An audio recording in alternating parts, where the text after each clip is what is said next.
Pendengar di Pro 1 RRI Batam, kanal informasi dan inspirasi di pagi hari ini. Senang sekali saya Amira Arif masih menemani Anda dalam Batam Menyapa. Seperti yang kami sampaikan tadi, kami juga akan hadirkan dialog Batam Menyapa bersama dengan keempat narasumber kami di pagi hari ini.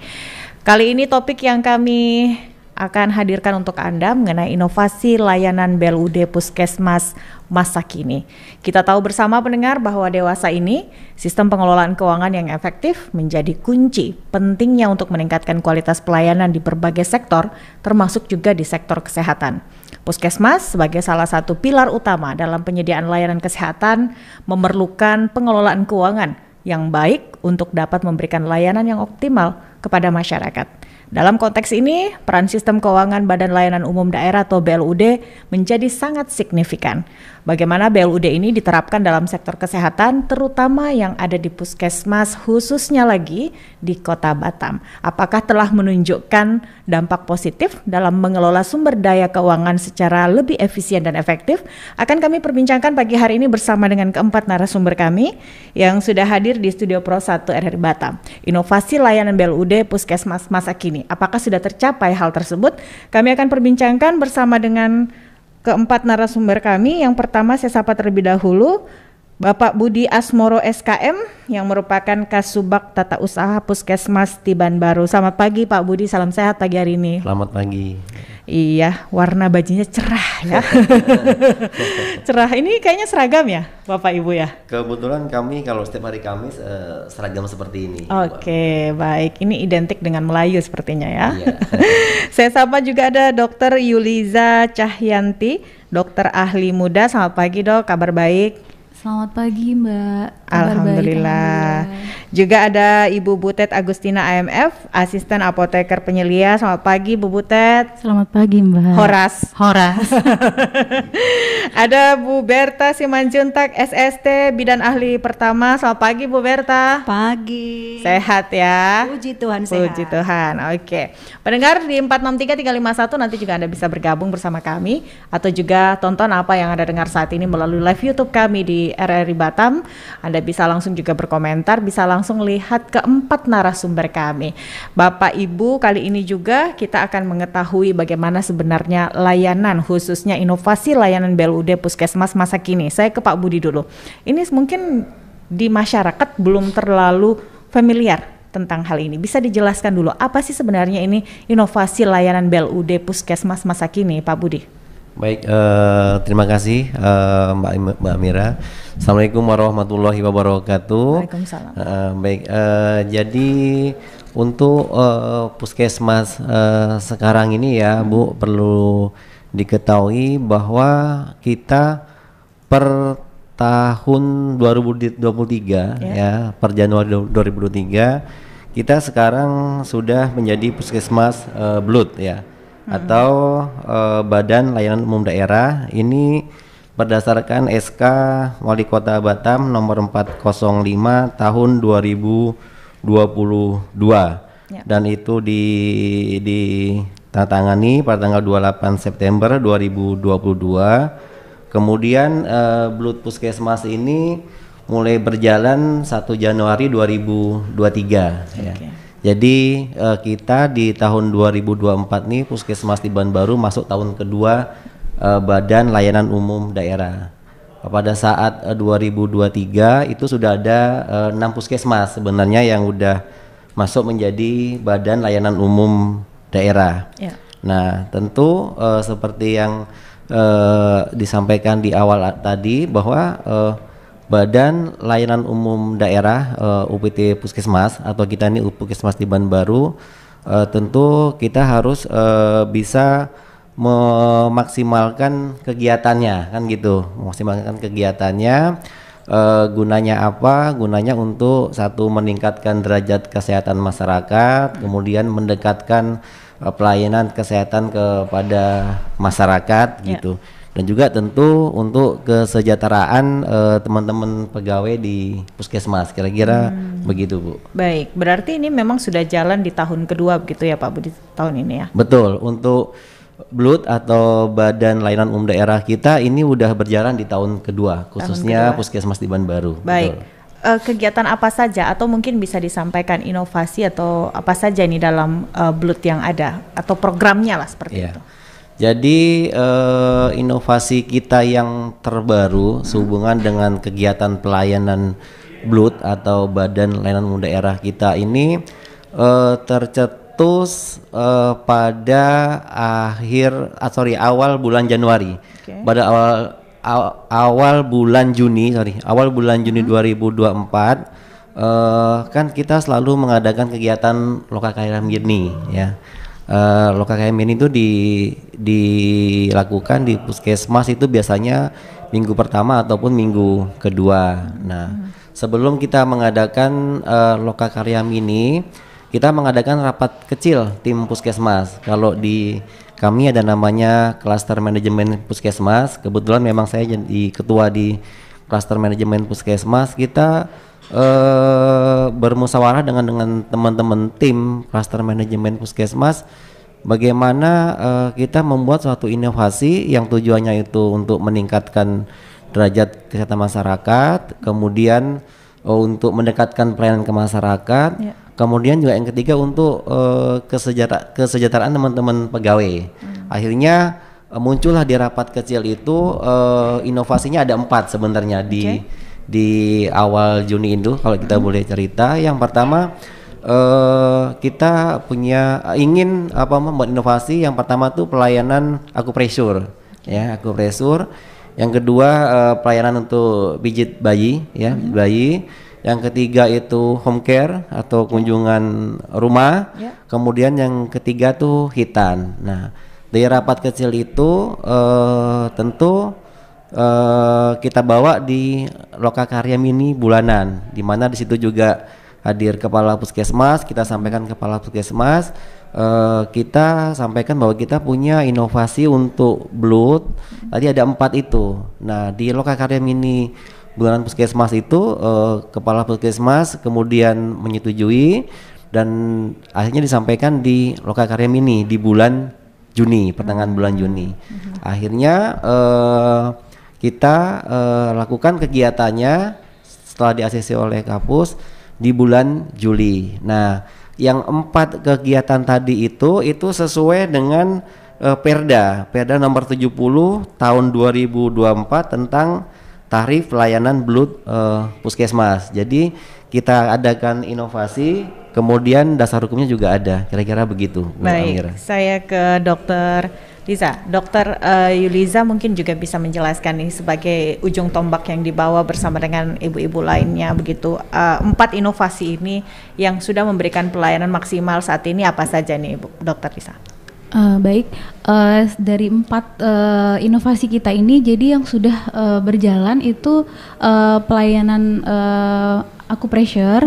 Jadi udah kita kan baru mulai awal bulan Juli ya. Jadi sudah ada 2 pasien yang mendapatkan pelayanan akupressure. Kemudian yang kedua pijat bayi atau baby massage itu udah ada satu pasien. Kemudian pelayanan home care ini kan kunjungan rumah ya, rumah untuk pasien-pasien yang memang tidak bisa datang ke puskesmas untuk berobat. Ini kebetulan belum ada. Kitan 3 ya. Dan sirkumsisi atau kitan atau sunat itu udah ada 3 pasien. Oke, berarti sampai saat ini terus digencarkan untuk masyarakat juga bisa mengetahui hal tersebut ya. Iya, betul. Dari Bu Butet mungkin ada yang bisa ditambahkan dengan adanya 4 inovasi ini, silakan. Iya, kebetulan dalam pelayanan yang akupressurnya kebetulan saya sendiri di Puskesmas Tiban Baru sebagai terapisnya. Karena di Puskesmas Tiban Baru itu ada tuh yang namanya itu program penyehat tradisional dan penggunaan pemanfaatan obat tradisional.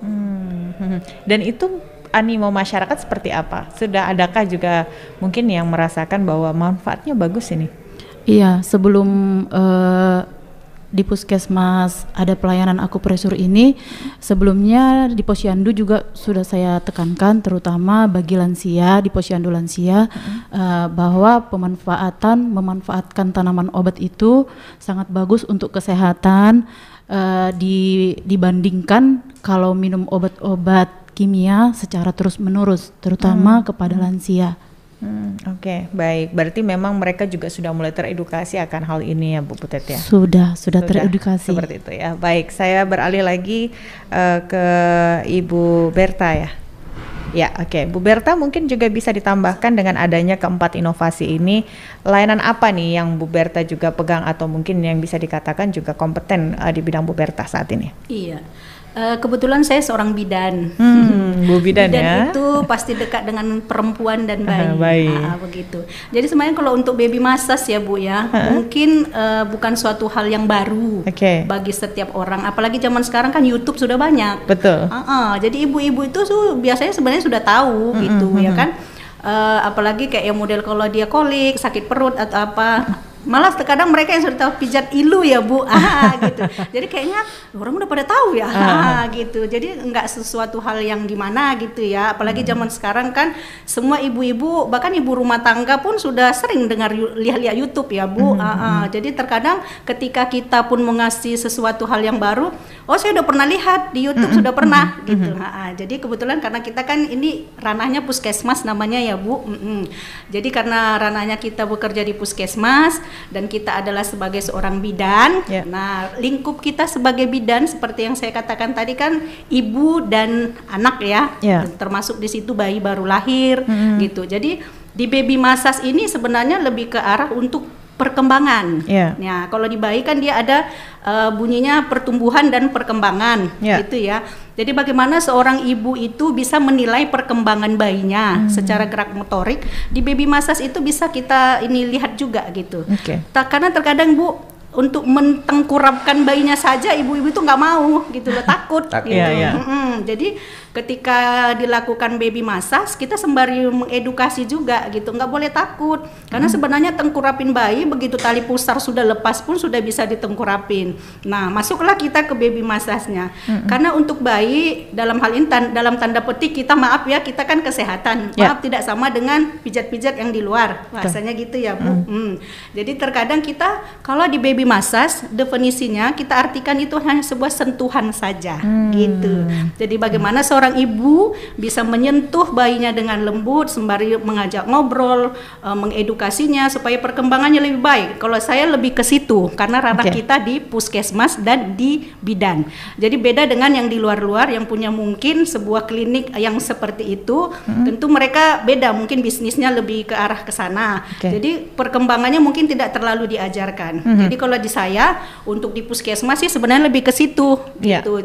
Karena kita puskesmas dan kita sebagai bidan hanya untuk di situ aja Bu baby massage-nya gitu. Bu Berta tadi menjelaskan bahwa ya kita tahu masyarakat saat ini atau ibu-ibu kan sudah pandai lihat YouTube begitu ya. Tapi kan otodidak berbeda dengan adanya ilmu yang dimiliki oleh para kompeten seperti Bu Berta begitu. Bagaimana bisa memasukkan ilmu itu dengan mereka juga tetap bisa nonton lewat YouTube, tetapi edukasi kepada masyarakat ini juga dapat Bu Berta? Benar. Nah, seperti yang saya sebut tadi ya Bu ya, ketika dia datang ke kita gitu ya kan. Jadi tidak serta merta kita langsung pegang bayi pijit-pijit, nggak seperti itu.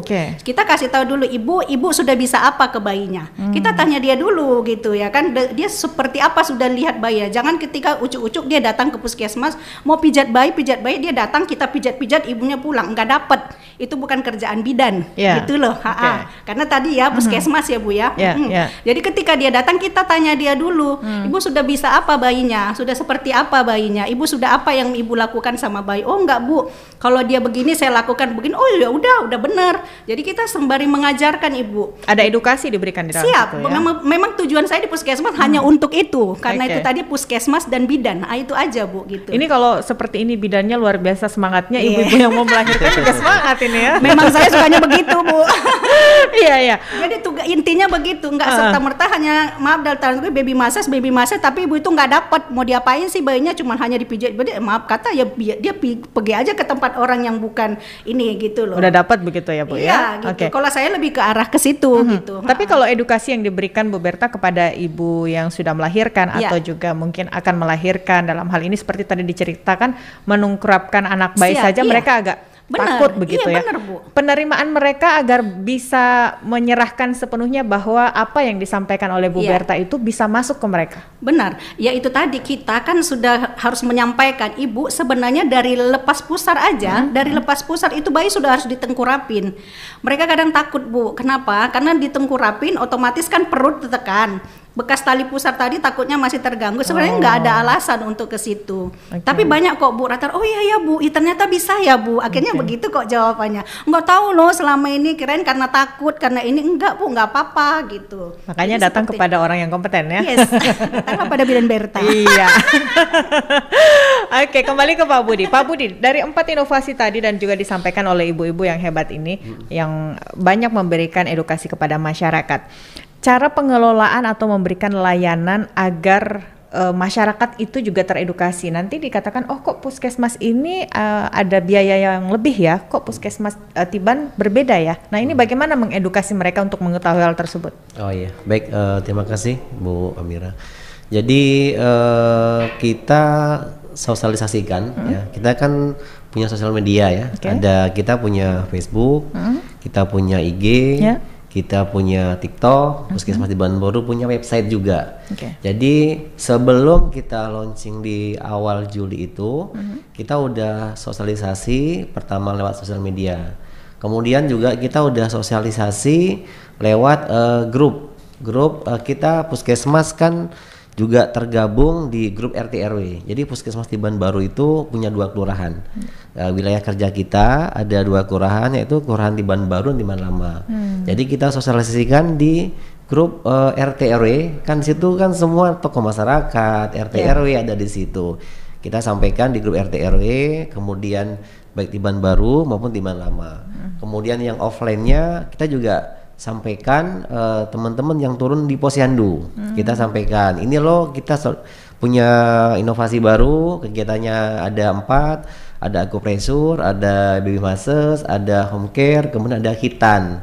Kita sampaikan juga di Posyandu penyuluhan. Kemudian kita sampaikan juga di gedung puskesmas. Jadi yang nggak ada di tempat itu di puskesmas kita juga sampaikan. Kemudian kita sampaikan di sosialisasi itu lengkap. Inovasi kita seperti apa aja yang 4 tadi, kemudian tarif, kemudian alur. Nah, alur pendaftaran seperti apa sih kalau saya misalnya pengen akupresur gitu kan, seperti apa alurnya kita juga sampaikan bahwa tentu harus lewat pendaftaran dulu, kemudian nanti setelah di pendaftaran baru diarahkan ke petugas di mana letak kegiatan akupresur dan baby masses itu atau pijit bayi itu gitu. Jadi kita udah sosialisasi lengkap ke semua sektor, ke lintas sektor juga kita udah sampaikan seperti apa inovasinya, kemudian manfaatnya apa, kemudian tentu juga ada tarifnya berapa, itu jauh lebih ekonomis lah dibandingkan yang di luar-luar sana. Ini yang dan kemudian lupa saya, kemudian pendaftaran tadi alur ya pendaftaran kita juga bisa online juga. Jadi kita pada saat share ke RT RW, ke kader Posyandu, kita sampaikan juga bahwa alurnya pendaftaran nggak harus offline tapi bisa online. Jadi kita ada Bitly, ada Google Form, lewat situ, kemudian kita follow up, baru kita janjikan jam berapa ke puskesmas. Jadi nggak perlu ngantri-ngantri lagi gitu Bu. Jadi dia daftar lewat Google Form itu, janjian jam berapa datangnya, nggak pakai ngantri, langsung dilayani oleh petugas kita. Sangat mudah sekali. Baik, berarti tinggal buka aplikasi di ujung jari sudah bisa mendaftar begitu ya Pak? Betul sekali ya, karena sekarang kan semua layanan bisa ada dari handphone kita dari kan handphone, gitu. Ya? Yang penting syaratnya punya handphone lah, Android lah minimal kan. Baik. Pendengar, Anda masih bersama kami dalam Batam Menyapa di pagi hari ini, masih berbincang bersama dengan keempat narasumber kami mengenai inovasi layanan BLUD Puskesmas masa kini, khususnya Puskesmas Tiban Baru. Kami juga mengundang Anda untuk bisa bergabung di 463351 atau juga melalui WhatsApp kami di 0811778151. Kami masih berbincang bersama dengan Bapak Budi Asmoro SKM, Kasubag Tata Usaha Puskesmas Tiban Baru, juga ada Dr. Yuliza Cahyanti, dokter ahli muda, juga Ibu Butet Agustina AMF, asisten apoteker penyelia, dan juga Ibu Berta Simanjuntak SST sebagai bidan ahli pertama. Bisa bertanya langsung atau mungkin ada beberapa sharing yang bisa Anda sampaikan kepada kami di pagi hari ini. Saya coba bacakan ya Bapak Ibu. Ini WhatsApp yang masuk kepada kami. Ada Ibu Rianti di Bengkong. Saya setuju puskesmas harus memberikan edukasi kesehatan, jadi masyarakat tidak terjebak mitos, apalagi buat ibu yang baru lahiran. Banyak banget mitos dan pantangannya. Itu yang pertama. Yang kedua dari Bapak Dimas di Tiban ini. Apapun status rumah sakit atau puskesmas, bagi saya yang utama adalah pelayanan kepada masyarakat. Yang butuh layanan kesehatan atau darurat harus menjadi prioritas. Mungkin Bu Rianti ini bisa dijawab atau mungkin ada tanggapan dari Bu Berta, silakan. Ya, baik Ibu Bu Rianti ya. Mungkin seperti ini ya Bu, seorang ibu ya kan tidak lepas dari hamil, nifas dan punya bayi gitu ya Bu. Jadi ketika Ibu mengatakan pelayanan di puskesmas itu harusnya lebih ke apa tadi Bu? Pelayanan yang lebih Edukasi. Lebih ada lebih edukasinya. Sebenarnya di semua puskesmas saya yakin bidan-bidan sudah seperti itu ya. Saya yakin sudah bidan-bidan sudah seperti itu karena memang kita ketika sekolah pun memang kita edukasinya untuk ibu dan bayi itu sudah harus bisa kita lakukan. Jadi tidak memandang mungkin di puskesmas mana begini, di puskesmas mana begini, enggak juga kalau di saya ya ininya.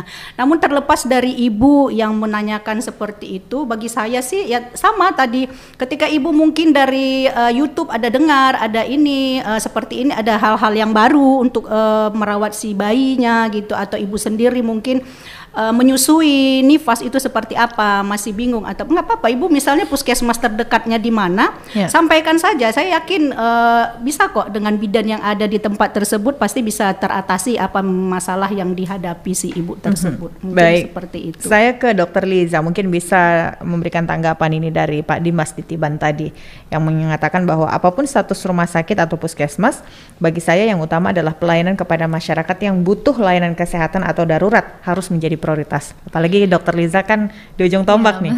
Silakan. Ya, betul. Ya Mbak, memang puskesmas memang pada dasarnya memang pelayanan ya, pelayanan kepada masyarakat terutama gawat darurat dan rumah sakit juga seperti itu. Hanya saja sebenarnya puskesmas itu sih sebenarnya lebih ditekankan ke promotif dan preventif gitu. Jadi bagaimana kita supaya promotif meningkatkan derajat kesehatan masyarakat. Kemudian preventif bagaimana supaya kita mencegah terjadinya penyakit gitu. Tapi tidak lepas juga memang terhadap pelayanan gitu. Jadi puskesmas makanya kita banyak melakukan kegiatan ya, kegiatan di luar, kegiatan UKM ya, upaya kesehatan masyarakat gitu. Macam-macam ya kegiatan ya. Jadi ya tujuannya itu tadi gitu, promotif dan preventif. Namun memang kita tidak melupakan juga dari segi pelayanan dalam gedung dan juga pelayanan gawat darurat karena sekarang juga puskesmas itu 24 jam sudah menyediakan pelayanan gawat darurat gitu.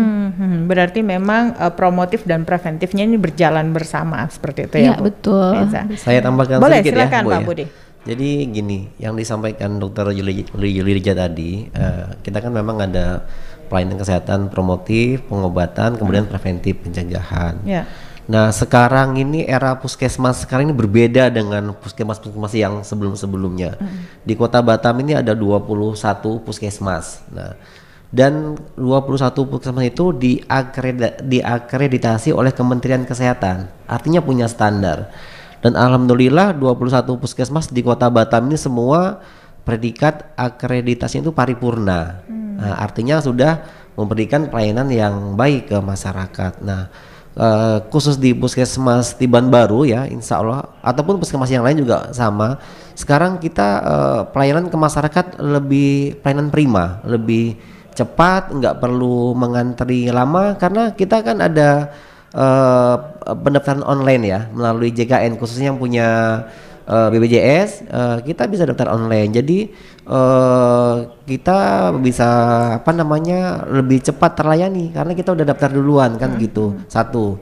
Kemudian setelah sampai di puskesmas kita insya Allah begitu ada pasien ya, baik emergensi maupun tidak, kita memberikan semaksimal mungkin terbaik untuk pasien, kemudian cepat dari pendaftaran, kemudian pengobatan, kemudian pengambilan obat. Nah sekarang kita udah paperless, jadi kita udah online, nggak perlu pakai kertas-kertas lagi. Begitu pasien daftar, diobatin, ke apotek nggak pakai kertas lagi, jadi cepat, semua udah udah terkoneksi. Nah, andaikan ini andaikan nih, andaikan ada pasien yang kurang puas dengan pelayanan ya, kurang puas, mereka bisa memberikan pengaduan.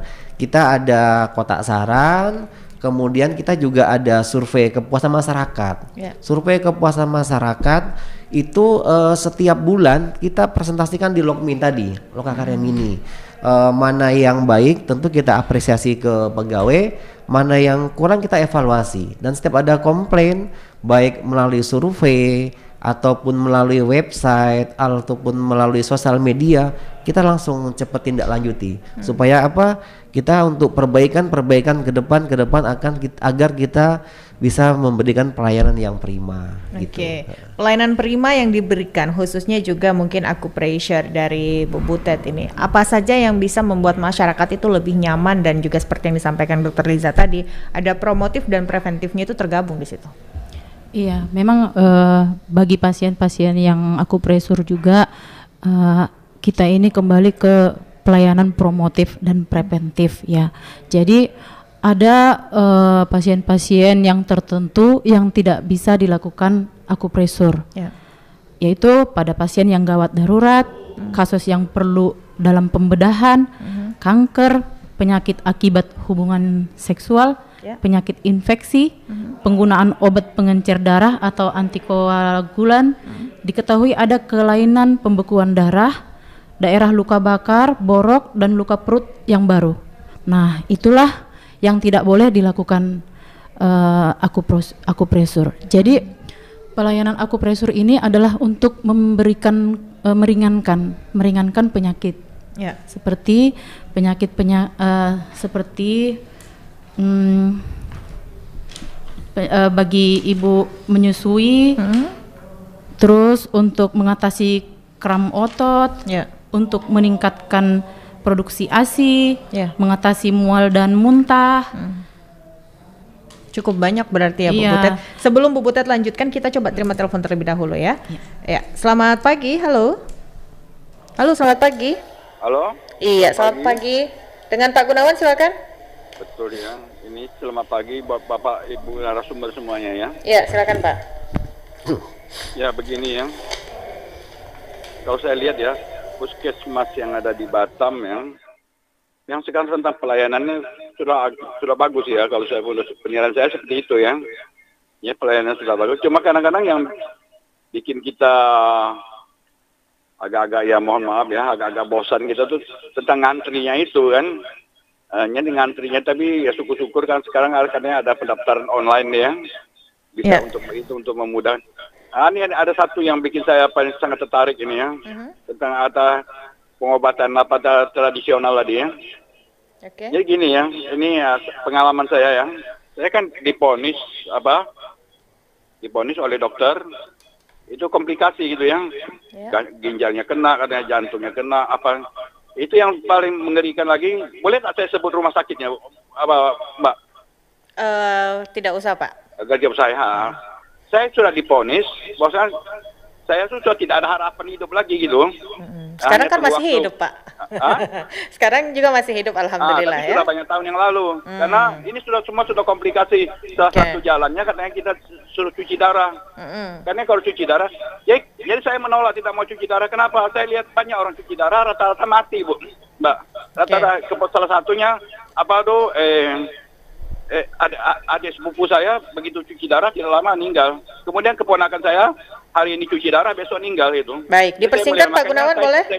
Jadi saya tertarik dengan pengobatan tradisional. Jadi saya menjalani perobatan tradisional. Setelah saya dijalani kira-kira 3 bulan, saya kembali lagi ke dokter itu. Dia sudah diperiksa karena sudah aman. Padahal kan saya awalnya tadi karena saya sudah nunggu waktu kan. Ternyata karena sudah aman. Cek ini aman, darahnya aman, jantungnya bagus, semuanya bagus, tensinya bagus kan ya, 120 per 80 sudah bagus. Di situ, makanya kalau bisa terus dikembangkan pengobatan tradisional ini. Saya sangat yakin pengobatan tradisional, karena dulu kan ribuan tahun yang lalu kan belum ada dokter, belum ada pengobatan modern kan. Jadi mana mereka berobat kan? Rata-rata kan mereka menggunakan pengobatan tradisional. Ya saya dukung sekali pengobatan tradisional. Mungkin itu aja. Terima kasih dan selamat pagi ya. Pagi Pak Gunawan ya, terima kasih. Mungkin bisa langsung dijawab siapa yang terlebih dahulu dari Bu Butet. Terima kasih Bapak Pak Gunawan. Pak Gunawan. Ya, memang obat tradisional itu Pak, itu memang sangat mujarab. Terus pemerintah juga udah mengatakan ke kita untuk menganjurkan ke kita, ke masyarakat untuk lebih kembali back to nature, kembali ke alami gitu. Jadi memang sangat bagus sekali kalau masyarakat pada menggunakan obat-obat tradisional. Selain gampang, mudah ditemukan, juga efek sampingnya rata-rata tidak ada. Tetapi dengan terus tetap memiliki dosis tertentu, Pak. Jangan pula misalnya untuk menurunkan tensi tuh. Masyarakat udah awam tuh. Kalau untuk menurunkan tensi itu adalah daun seledri. Jangan pula dimakan, direbus tuh daun seledri sampai setengah kilo gitu. Jadi kalau untuk menurunkan darah tinggi, tekanan darah tinggi, daun seledri itu hanya cukup 16 batang gitu Pak. Tetap ada dosisnya gitu Pak. Baik, berarti di sini combine antara tradisional dan juga di bidang kesehatan begitu ya Bu Butet ya. Mungkin dari Pak Budi ada yang ingin ditambahkan dengan apa yang tadi disampaikan oleh Pak Gunawan, silakan. Baik, terima kasih Mbak. Jadi apa yang disampaikan Pak Gunawan tadi tentunya seperti disampaikan di awal, kita memang udah punya inovasi untuk penyataan tradisional ya. Mudah-mudahan kegiatan inovasi Puskesmas di Baru ini bisa membantu masyarakat begitu. Intinya seperti itu. Mungkin Dr. Yulisa mau nambahkan? Silakan Dokter. Dari sisi medisnya. Iya baik. Sebenarnya memang kalau untuk pengobatan tradisional itu udah ada Permenkesnya ya Mbak ya. Permenkes 61 tahun 2016. Jadi memang sudah diatur mengenai pelayanan kesehatan tradisional. Di sini memang pelayanan kesehatan tradisional itu sifatnya komplementer gitu. Jadi sifatnya itu pelengkap. Nah, pelayanan kesehatan tradisional ini macam-macam ya. Ada minuman tradisional, kemudian ada akupressure, ada akupunktur. Bisa lebih dekat ke mic-nya? Ada akupunktur, ada akupressure, dan banyak lainnya. Jadi sifatnya bukan pengobatan utama, tetap yang utama pengobatan secara medis gitu. Ya? Dan memang kita juga tidak boleh misalnya kita didiagnosa satu penyakit namun semerta-merta kita langsung beralih ke pengobatan tradisional gitu, karena banyak pasien-pasien yang divonis kanker misalnya kanker payudara gitu, kemudian dianjurkan sama dokter untuk periksa, padahal datang ke dokter masih kondisinya benjolannya kecil gitu. Stadiumnya ya. Iya, benjolannya kecil. Kemudian pasiennya nggak mau ditindak gitu, pulang katanya mau pengobatan tradisional. Nah, kemudian beberapa bulan atau beberapa tahun kemudian datang lagi, ternyata sudah parah gitu, semakin parah.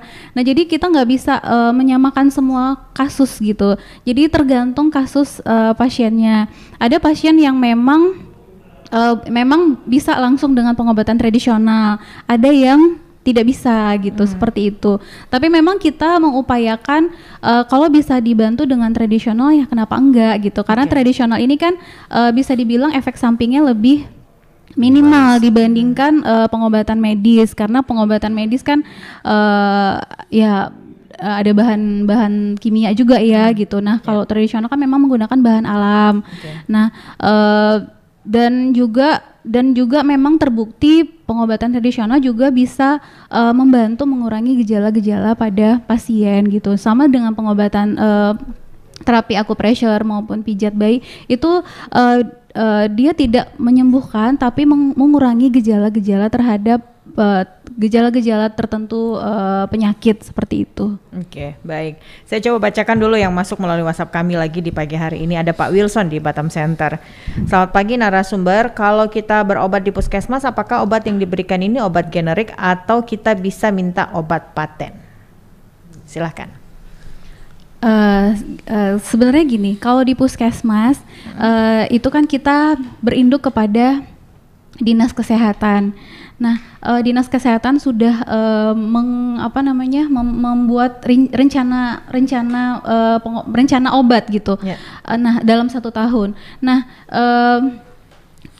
pada dasarnya memang banyak yang obat-obat yang generik, tapi ada juga yang obat paten. Kalau misalnya obat generik yang tidak ada, sebenarnya kita tidak membeda-bedakan antara obat generik dengan obat paten. Sebenarnya sih bisa dibilang sih hampir sama ya obat generik dan paten, karena obat generik ini kan memang asli, obat aslinya gitu kan. Kalau paten kan sudah itu diproduksi oleh perusahaan swasta gitu. Jadi makanya harganya lebih mahal gitu.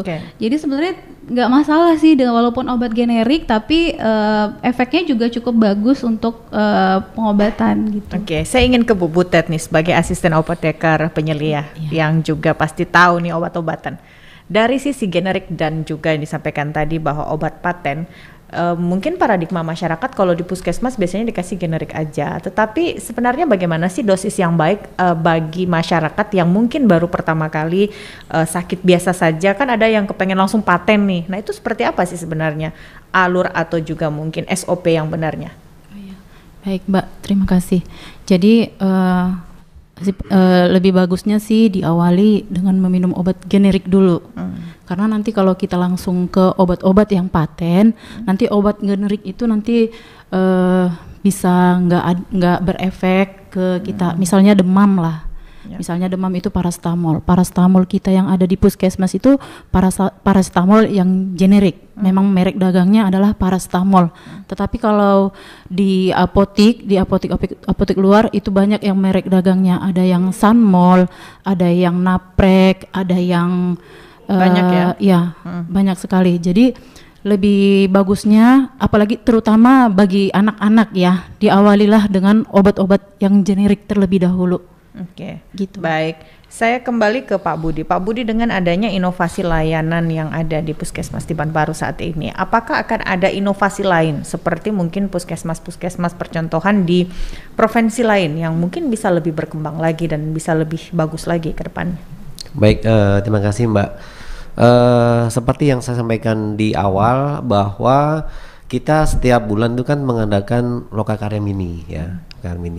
Tentu kita setiap bulan tuh mengevaluasi semua kegiatan puskesmas.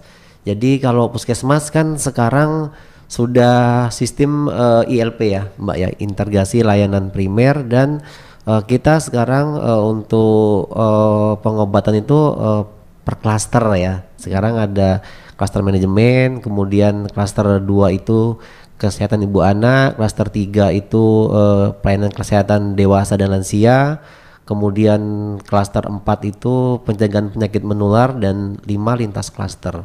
Nah, pada saat Lokakarya Mini itu 5 klaster ini semua presentasi menyampaikan capaian program, capaian pelayanan kesehatan, kemudian permasalahan, kemudian tadi balik ke inovasi. Tentu inovasi kita juga akan kita selalu evaluasi, dan kalau dirasa perlu inovasi yang lainnya dan memang dibutuhkan oleh masyarakat, kemudian dapat meningkatkan derajat kesehatan masyarakat, tentu kita akan lakukan. Jadi kita akan lakukan karena memang kita tiap bulan melakukan inovasi. Kira-kira begitu Mbak. Intinya adalah kita selalu evaluasi kegiatan kita, inovasi yang udah berjalan kita evaluasi. Kemudian kalau memang hal-hal yang kita ada survei kepuasan masyarakat. Dari survei kepuasan masyarakat tentu ada masukan dari masyarakat ya. Kalau dirasa itu memang dibutuhkan masyarakat, kita akan berikan lagi inovasi-inovasi yang terbaru gitu. Intinya bermanfaat bagi kesehatan masyarakat. Ya, saya ke Bu Berta. Bu Berta, yang disampaikan Pak Budi tadi bahwa capaian program ini juga dari sisi evaluasi juga terus digenjot begitu. Kalau capaian program dari sisi pijat bayi dan juga kebidanan, seperti apa khususnya di masyarakat Tiban saat ini? Karena tidak menutup kemungkinan masyarakat juga banyak yang berpikiran tidak ke puskesmas tapi mending ke rumah sakit langsung melahirkan, padahal sebenarnya yang lebih, bukan kita mengucilkan dokter kandungan, tidak, tetapi kalau ada yang terdekat dan juga memang sudah kompeten, kenapa tidak ke situ? Ya, siap. Makasih Ibu. Jadi seperti yang disampaikan Dokter Yulija, untuk sekarang ibu yang memiliki bayi ya, kita berbicara tentang baby massage ya Bu. Jadi bagi ibu-ibu yang memiliki bayi, sekarang intinya komplementer. Artinya jangan sedikit-sedikit demam, batuk, pilek, minum obat. Ada pijatannya Bu, namanya gitu ya? Pijat terapi. Pijat pediatrik gitu. Tapi kan ketika kalau kita di puskesmas kan kalau udah sakit kan berarti kan ke dokter. Ya sebenarnya sama di YouTube juga ibu-ibu bisa lihat kok itu. Kalau batuk pilek yang dipijat apanya gitu. Jadi nggak harus datang ke puskesmas atau harus pergi ke rumah sakit seperti itu. Karena kalau untuk bayi sebenarnya dengan pijatan yang lembut dan edukasi dari si ibu dengan mengajak ngobrol itu sudah salah satu pengobatan yang terbaik untuk bayinya gitu. Jadi sebenarnya seorang ibu itulah yang lebih tahu kondisi bayinya. Makanya kalau di saya sih sebenarnya ketika dia mungkin sudah bepergian kemana, keluar atau mungkin naik motor atau apa, dia sudah tahu misalnya dia terkena udara dari luar, ya udah sampai di rumah lakukan aja pijatan pada bayi. Ini saya bayinya nggak akan apa-apa, itu aja. Dengan sentuhan yang hangat gitu, kasih minyak kayu putih, nggak akan ada terjadi apa-apa Bu. Baik. Gimana? Bu Berta, kalau misalnya seorang ibu pemula yang tidak mengetahui itu pijat harusnya seperti apa, apakah juga akan ada diberikan edukasi atau mungkin bisa dikatakan contoh lah untuk mereka supaya di rumah itu bisa dilakukan? Iya, bisa Bu. Jadi begini, sebenarnya di puskesmas kan ada kunjungan bayi baru lahir ya Bu.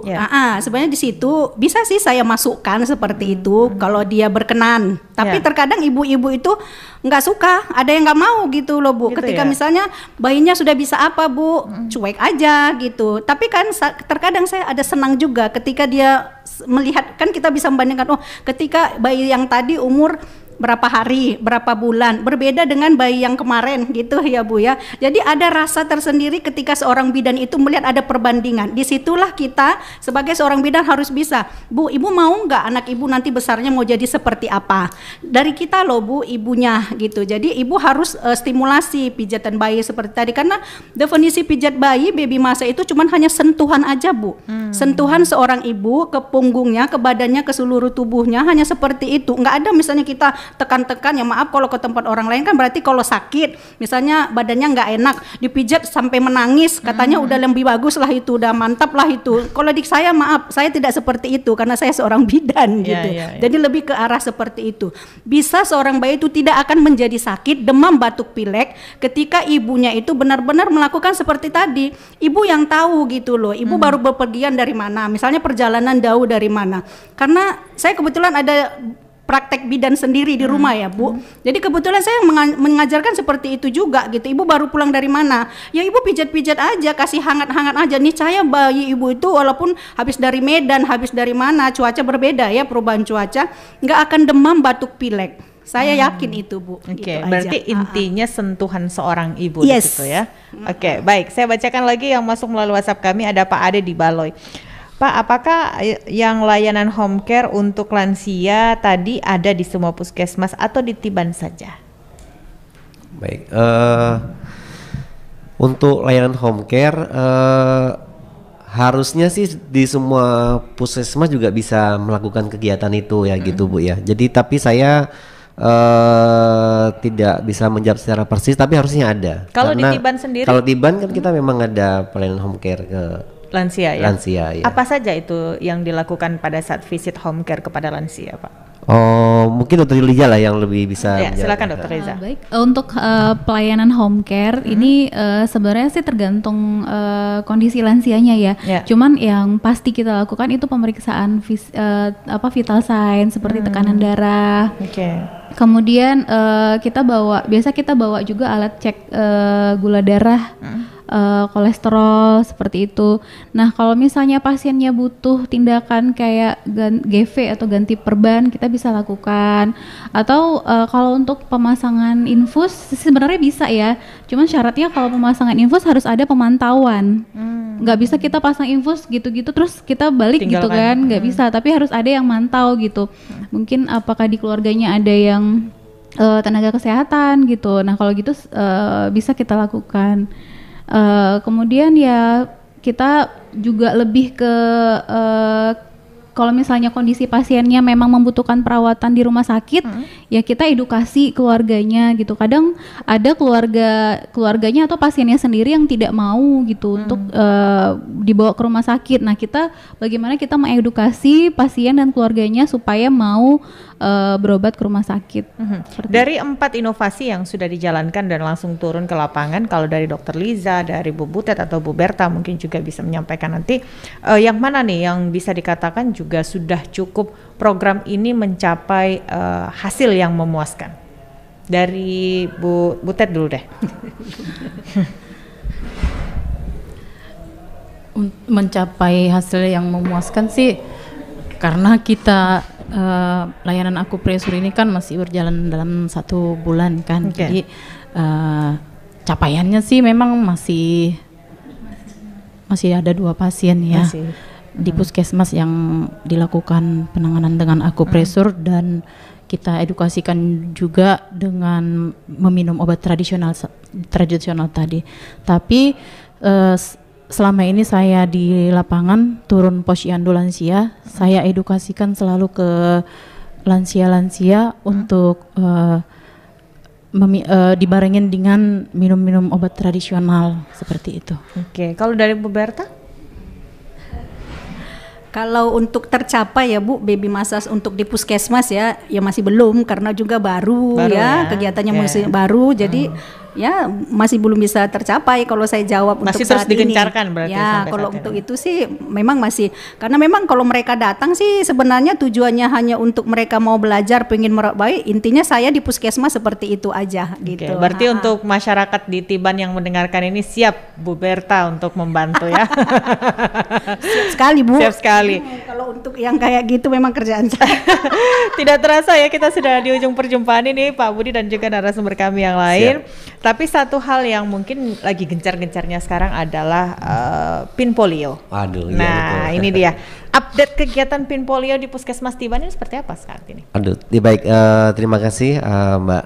Jadi PIN polio ini adalah program nasional kan gitu, pelaksanaan imunisasi nasional untuk polio. Jadi kita udah lakukan di semua leading sektor ya, baik di sekolah. Khususnya yang kelas 1 kita udah lakukan, kemudian yang TK udah kita lakukan, PAUD udah lakukan, kemudian yang prasekolah ya di posyandu kita udah lakukan, kemudian setelah semua dilakukan kita sweeping juga kita lakukan ya. Jadi memang ini kita juga mengharapkan nih semua sahabat RRI yang mendengarkan, mohon bantuan dari semua ibu-ibu yang punya anak di bawah umur 7 tahun 11 bulan 29 hari agar kalau yang belum PIN polio datanglah ke puskesmas. Semua puskesmas membuka kegiatan PIN polio. Kemudian juga kalau seandainya yang belum sempat ada waktu ke puskesmas atau tempat pelayanan kesehatan, andai kan ada petugas yang datang untuk melakukan sweeping atau door to door, mohon diterima. Kenapa? Karena demi untuk kesehatan anak ya, bayi balita agar terbebas dari polio gitu. Baik, terima kasih Pak Budi, Dr. Liza, terima kasih banyak juga Bu Butet, Bu Berta, luar biasa pagi hari ini kita banyak dapat informasi dan juga edukasi ya dari narasumber kami, mudah-mudahan bermanfaat. Yang belum PIN polio tadi disampaikan Pak Budi juga jangan lupa segera datang. Ini sampai tanggal berapa Pak? Kita sampai tanggal 3 ya. Nah, tanggal 3 September. 3 Agustus. Nanti dimulai lagi yang kedua itu tanggal tanggal 6 lagi kita mulai lagi yang kedua, kan 2 kali diulang. 2 kali ya. Baik.